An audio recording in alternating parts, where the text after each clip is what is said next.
It takes 2 hours in a military plane to fly from the nearest city, Adelaide, to the airstrip at Maralinga. It is one of the most remote places in Australia.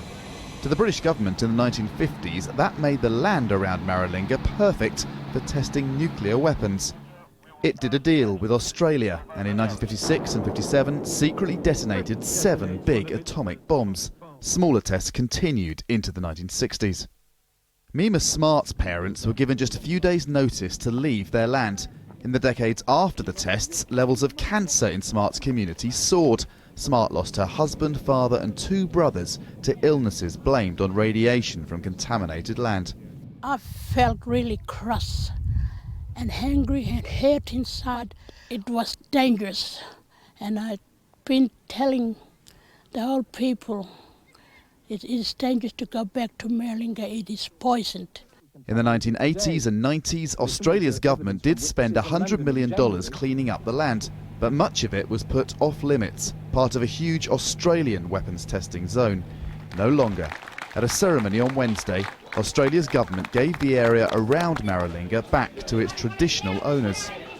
This excision will allow the Maralinga Jazeera people unrestricted access to that area, and the presence of so many Australian government and state government representatives and officials here today is testament to the significance of this special occasion. Near the airstrip are buildings, a former barracks and hospital, still largely as they were in the 1950s.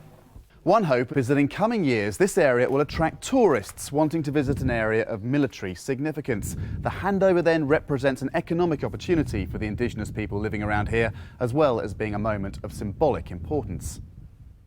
Richard Preece works with Indigenous people and will help develop tourism.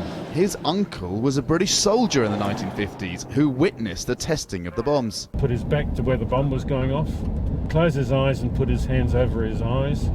And when the bomb went off and the flash came, he could see the skeleton of his fingers through his closed eyes.